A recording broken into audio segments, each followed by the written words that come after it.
آداب، میں ہوں وسعت اللہ خان، میرے ساتھ ہیں زرار کھوڑو اور شاہزیب جیلانی۔ سندھ کے صنعتی مزدور ان دنوں کیوں اتنے بے چین ہیں، اس پہ ہم آگے چل کے بات کریں گے، لیکن آج کا سب سے بڑا موضوع ہے نریندر مودی کا دورہ اسرائیل۔ 2 روزہ دورہ ہے ان کا، ریڈ کارپٹ ظاہر ہے ویلکم ہوا ہے ہوائی اڈے پہ، بن گورین ایئرپورٹ پہ وزیر اعظم نیتن یاہو اور ان کی اہلیہ سارہ نے استقبال کیا، اور اس کے بعد انہوں نے اسرائیلی پارلیمنٹ کنیسٹ سے بھی خطاب کیا، جس کی تفصیلات ہمیں موصول ہو رہی ہیں۔ شاہزیب جیلانی نے کچھ جھلکیاں دیکھی ہیں۔ جی وسعت، پہلے یہ رپورٹس تھیں کہ یہ شاید جو دورہ ہے ان کا کنیست کا، یہ کھٹائی میں پڑ جائے، کیونکہ اسپیکر کو انوائٹ نہیں کیا تھا گورنمنٹ نے، اپوزیشن نے دھمکی دی کہ ہم نہیں آئیں گے، اور یہ خدشہ تھا کہ شاید خالی کرسیاں ہوں وہاں پہ، لیکن وہ انٹرنل ڈومیسٹک پالیٹکس ہے، وہ انہوں نے اوور کم کی، اسپیکر کو انوائٹ کیا، فل ہاؤس نظر آیا وہاں پہ، کھڑے ہو کے اسٹینڈنگ اوویشن ملا مودی کو، اور تالیاں بجا بھی رہے تھے اسرائیلی پارلیمنٹ کے ممبران، اور مودی کے نعرے بھی لگا رہے تھے۔ ایک زبردست وہاں پہ انہوں نے انوائرمنٹ کریٹ کیا۔ مجھے نہیں یاد پڑتا کہ جب سے 7 اکتوبر کا واقعہ ہوا، یہ پوری وہاں پہ نسل کشی قتل عام چل رہا ہے غزہ میں، کہ اس کے بعد کوئی فورن لیڈر کو اس طرح کا ٹریٹمنٹ وہاں پہ ملا ہو۔ جی اچھا، یہ انفیکٹ یہ آپ نے بہت ایک اچھے پوائنٹ کی طرف، آپ کچھ کہنا چاہ رہے ہیں تو کہہ دیں، نہیں تو نہیں آپ یہ جو پوائنٹ ہے ابھی شاہزیب کا، بھارت ان لوک سبھا سے زیادہ استقبال ہوا ہے وہاں پہ، تو کہہ سکتے ہیں، بالکل کہہ سکتے ہیں، بالکل اب کی بار بھارت ان ممالک میں ہے، in fact I think most significant naan western country, جس نے پچھلے 2.5 سالوں میں اور پچھلے 2.5 سالوں میں ہم نے دیکھا ہے کہ کئی لحاظ سے اسرائیل ایک انٹرنیشنل پرایا بھی بنا ہے، کئی لحاظ سے، مکمل طور پر نہیں۔ بھارت ان ممالک میں سے ہے جس نے وداؤٹ کوسچن اسرائیل کا ساتھ دیا ہے، صرف سفارتی محاذ پہ نہیں بلکہ پریکٹیکلی۔ اس پر کل بھی بخیر شاید بات کی تھی آپ نے وسعت، لیکن فار ایگزامپل 20,000 انڈین ورکرز بھیجے گئے ٹو اسرائیل ان فلسطینی ورکرز کو ریپلیس کرنے کے لیے جن کو پھر کام کرنے کی اجازت نہیں ملی پوسٹ اکتوبر 7 پوسٹ غزہ جینوسائیڈ۔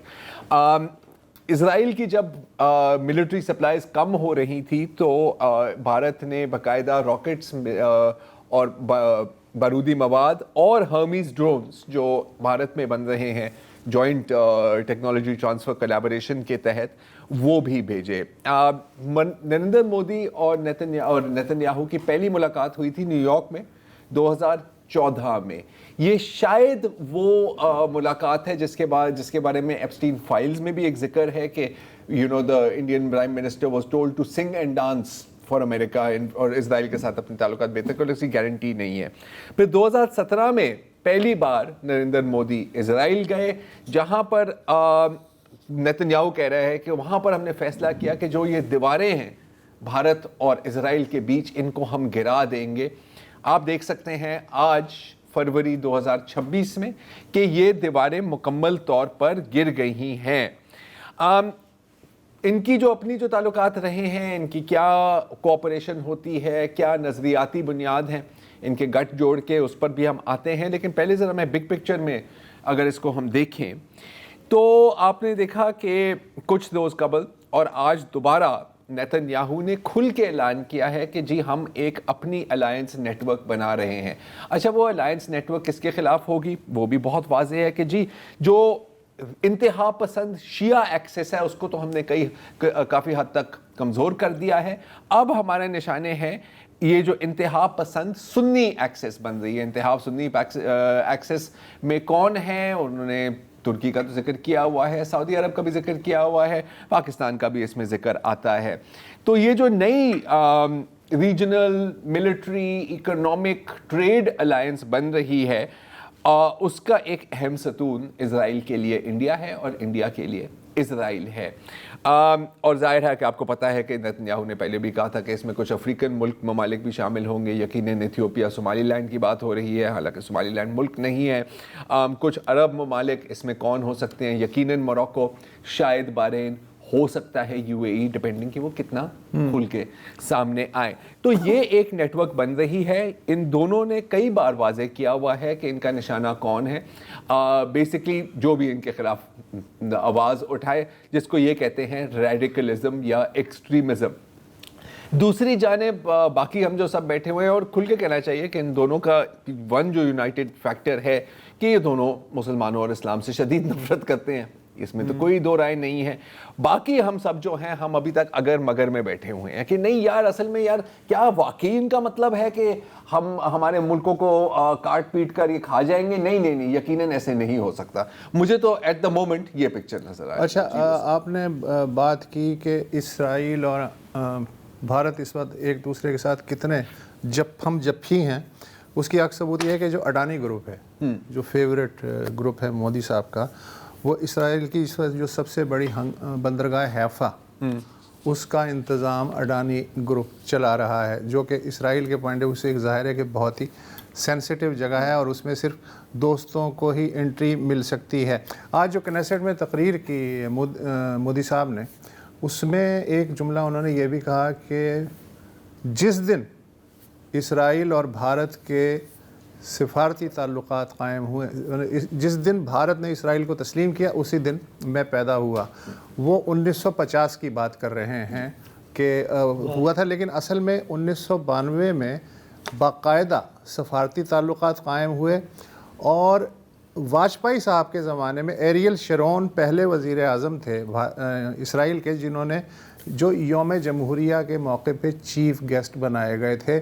اور پھر اس کے بعد انڈین وزیر خارجہ تھے اس زمانے میں جسونت سنگھ, انہوں نے دورہ کیا تھا. تو یہ جو 2014 کی آپ نے نیو یارک میں ملاقات کا حوالہ کیا, اس کا پس منظر یہ ہے. اس کا پس منظر یہ ہے, نیتن یاہو ایک دفعہ دلی گئے ہیں 2018 میں. اچھا, لیکن جو پچھلا سال گزرا ہے 2025 کا, اس میں بہت زیادہ ٹریفک آپ دیکھ سکتے ہیں. مثلاً اسرائیل کے جو وزیر اقتصادیات اور انڈسٹری کے جو وزیر ہیں وہ فروری 25 میں دلی میں تھے. وزیر خزانہ بیزلیل سموترخ ستمبر میں دلی میں تھے. وزیر خارجہ گیدون سیار, انہوں نے ابھی نومبر میں دلی کا دورہ کیا. یہ امپورٹنٹ اس لحاظ سے بھی ہے کہ ایسے وقت جب کہ نیتن یاہو ایک اشتہاری ہے, ٹھیک ہے, تو اور عالمی رائے عامہ بھی آپ کو پتہ ہے کہ اسرائیل کے کتنے خلاف ہے. چند ماہ بعد کنیسٹ کے الیکشن بھی ہونے والے ہیں. تو مودی نو ڈاؤٹ کہ 4th یا 5th اکنامک پاور تو ہے انڈیا, تو اس کے سربراہ کا اس وقت تل ابیب میں جو موجود ہونا ہے وہ نیتن یاہو کے لیے بہت کرپشن وغیرہ کے الزام میں خاصے ہیں. اور پھر 7 اکتوبر کی غفلت جو ہے وہ بھی بہت بڑا ایک موضوع بن سکتی ہے الیکشن کا. تو ان کا یہ دورہ جو ہے وہ مورل بوسٹر ہے, ایک ووٹ آف کانفیڈنس. اور یہ جو آپ نے ہیکساگون, میں ایک منٹ اور لوں گا کہ یہ جو ہیکساگون الائنس کی آپ نے بات کی, اس کی بنیاد ستمبر 2023 میں پڑی تھی بیسیکلی, جب India middle east Europe economic corridor جو ہے اس پہ اتفاق ہوا تھا. اب اس کا نقشہ کیا بن رہا ہے, پھر ظاہر ہے کہ اکتوبر میں غزہ ہو گیا تو وہ سائٹ پہ ہو گیا. نقشہ اس کا یہ بن رہا ہے جو ہیکساگون الائنس کا بن رہا ہے, یعنی مال ریاست گجرات اور ممبئی کی پورٹ سے دبئی پہنچے گا, وہاں سے اگر حالات بہتر ہوئے تو سعودی جو روٹ ہے وہ لے کے جارڈن آئے گا, جارڈن سے اسرائیل اور اسرائیل سے سائپرس اور گریس. یہ لائن بن رہی ہے, اس میں ترکی کٹ رہا ہے, ہاں. تو وہ جو ہے اس کے جو پروبیبلی سعودی بھی کٹے گا, جو دھندلے سے فیچر نظر آ رہے تھے جو آج آپ بات کر رہے ہیں وہ 2023 سے میز پہ موجود. جی شاہ صاحب. اچھا, میں یہ کہنا چاہ رہا تھا کہ ذرا ہم اپنے گھر کی بات بھی کر لیں کہ یہ جو کچھ وہاں پہ ہو رہا ہے اس کی ہمارے لیے کیا امپلیکیشنز ہیں. وہیں آ رہے ہیں. اور ہم یہ دیکھتے ہیں کہ جیسے آپ نے بھی کہا زرار کہ 2017 میں تھا پہلا وزٹ, 9 سال کے بعد یہ دوسرا وزٹ ہو رہا ہے.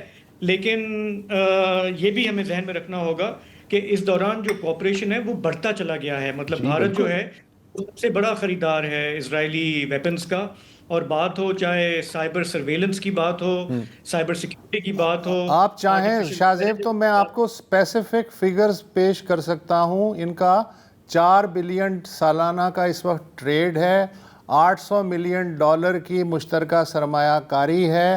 34% جو اسرائیلی انڈسٹری اسلحہ بناتی ہے اس کا 34% صرف بھارت خریدتا ہے. بھارت نے 2020 سے 24 کے 4 برس میں $20.5 بلین کا اسلحہ اور ڈیفنس ٹیکنالوجی خریدی ہے.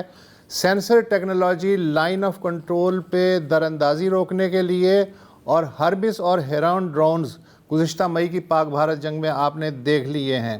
نیا جو سودا ہونے جا رہا ہے اس کی مالیت تقریباً $8.5 بلین بتائی جاتی ہے.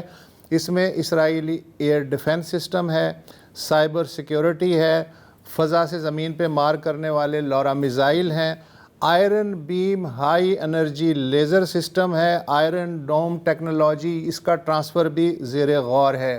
بہت ہے یہ میرا خیال ہے. دیکھیں اس وقت ہروپ ڈرونز تو ویسے ہی استعمال ہوئے تھے مئی والی جنگ میں. This places huge strategic pressure Pakistan پہ, ہیوج اسٹریٹجک پریشر نا, کیونکہ دوسری جانب آپ دیکھتے ہیں کہ صرف اسرائیل کے ساتھ تو نہیں ہے نا, اسرائیلی ٹیکنالوجی آئے گی, اسرائیلی ویپن سسٹمز آئیں گے. ایک ڈی فیکٹو الائنس انڈیا کی افغانستان کے ساتھ بھی ہے, وہاں جو ہمارے تعلقات ہیں وہ بڑے مثالی ہیں, آپ کے سامنے ہیں. اچھا, اور بنیاد ان ساری چیزیں کی دیکھو, ایک تو صحیح ہے مال پانی ہے, تجارت ہے, ویپنز ڈیلز ہیں, یہ آپ کہہ سکتے ہو کہ از بزنس, لیکن it's not just business, it's also personal اور ایڈیولوجیکل بھی ہے. کیونکہ جو یہ RSS کی سوچ ہے, جو ہندوتوادی سوچ ہے, ہائپر نیشنلزم اور زائنزم, یار یہ بہت ملتے ہیں. کیونکہ آپ ایک ہی وقت میں آپ وکٹم بھی ہیں اور آپ اگریسر بھی ہیں. آپ ان کی زبان دیکھیں نا, وہ ہمارے ساتھ یہ ہوا ہے, ہزاروں سالوں سے یہ ہوا ہے. اچھا, ہندوتوادیوں کا بھی بالکل یہی ہے. آپ کے جو دشمن ہیں وہ ایک ہی جملے میں طاقتور بھی ہیں اور انتہائی کمزور بھی ہیں, کہ یار یہ ہمیں کھا جائیں گے لیکن ہم ان کو تباہ کر دیں گے. یہ دس از دا تھنگ. ڈومیسٹکلی مجھے یاد ہے کہ نومبر 2019 میں سندیپ چکرورتی جو اس وقت کونسل جنرل تھے بھارت کے نیو یارک میں, ایک پرائیویٹ گیدرنگ میں کسی نے ان کا ویڈیو بنا لیا, انہوں نے کہا کہ یار ہمیں نا بھارت میں بھی نا یہ اسرائیلی ماڈل استعمال کرنا چاہیے مقبوضہ کشمیر میں. وہ کس پس منظر میں بات کر رہے تھے؟ وہ بات کر رہے تھے کشمیری پنڈتوں کی. آپ کو پتہ ہے ہندوتوادیوں میں ایک ہوتا ہے کہ کشمیری پنڈتوں کو واپس وہاں پہ سیٹل کرو. کہا کہ یار جس طرح یہ یہودی آباد کاروں کو وہاں پر آباد کر رہے ہیں, کہ ہم ایسا ماڈل کیوں نہیں یوز کر سکتے. اچھا, اس وقت کافی شور مچا تھا, لیکن پھر آبویسلی چیزیں ڈائی ڈاؤن ہو جاتی ہیں. آپ دیکھتے ہیں وسط اور شاہزیب کہ دونوں میں بلڈوزرز کا استعمال بہت ہوتا ہے دونوں ممالک میں, رائٹ. ویسٹ بینک میں پہلے غزہ میں بھی شاید غزہ میں اتنا نہیں ہوتا تھا اس طرح, وہاں تو ڈائریکٹ بمباری کرتے تھے. ویسٹ بینک میں اگر کوئی بھی تھوڑی سی بھی کوئی خلاف ورزی کرے تو اس کے گھر کو بلڈوزر سے گرا دیتا ہے. اتر پردیش میں کیا ہوتا ہے؟ بلڈوزر بابا ہیں یوگی آدتیہ ناتھ, یہ بھی ہے. آپ نے شاہزیب آپ نے ذکر کیا سرویلنس ٹیک کا, تو آپ یقیناً یہ بھی جانتے ہوں گے کہ کئی سال پہلے ایمنسٹی انٹرنیشنل اور واشنگٹن پوسٹ اور بھارت کے اپنے صحافیوں نے ایک پوری رپورٹ شائع کی تھی کہ پیگسس اسپائی ویئر جو ہے, اچھا پیگسس اسپائی ویئر جن لوگوں کو نہیں پتا اس کے بارے میں, اس کو زیرو کلک اسپائی ویئر کہا جاتا ہے. زیرو کلک کا کیا مطلب ہے کہ پہلے تو اگر کوئی آپ کو ایک لنک بھیجے, آپ اس لنک پہ کلک کریں تو پھر وہ سافٹ ویئر انسٹال ہوتا ہے نا, کہ یار یہ میں نے آپ کو ویڈیو بھیجی, آپ نے کلک کر دی. اس میں کوئی کلک کرنے کی ضرورت نہیں ہے. تو it is right now the state of the art. اور پھر آپ کی اپنا فون آپ پہ جاسوسی کر رہا ہوتا ہے, آپ کو پتہ بھی نہیں ہے. یہ ٹیکنالوجی بھارت کو دی گئی. جب بھارت کو یہ ٹیکنالوجی دی گئی, کس کے خلاف استعمال کیا؟ یقیناً یہاں پر بھی اسپائنگ کے لیے استعمال کیا گیا ہوگا, لیکن زیادہ لوکل ڈسینٹ پر.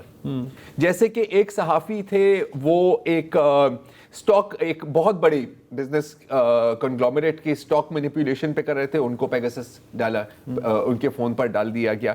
ایک اور تنظیم ہے جو گوتم ادانی کے اوپر تحقیق کر رہی تھی کہ یار یہ 2 نمبر کام کر رہا ہوتا ہے, فائنینشلی فراڈ کر رہا ہوتا ہے, ان پر, ان کے فون پر. اچھا, اب یہ ادانی نے تو نہیں انسٹال کیا نا, this was sold by the Israeli government to the Indian government. Indian government نے پھر اس کو آگے استعمال کیا ہے. پیگسس جو ہے, ہمارے ایک دوست ہیں سدھارتھ وردراجن, بہت ہی ویٹرن صحافی ہیں, انہوں نے بھی کہا کہ میرے پیچھے بھی یہ لگایا گیا تھا. آپ نے بات کی کشمیری ماڈل کی کہ ویسٹ بینک کی طرح کشمیر میں بھی وہ فالو کر رہے ہیں.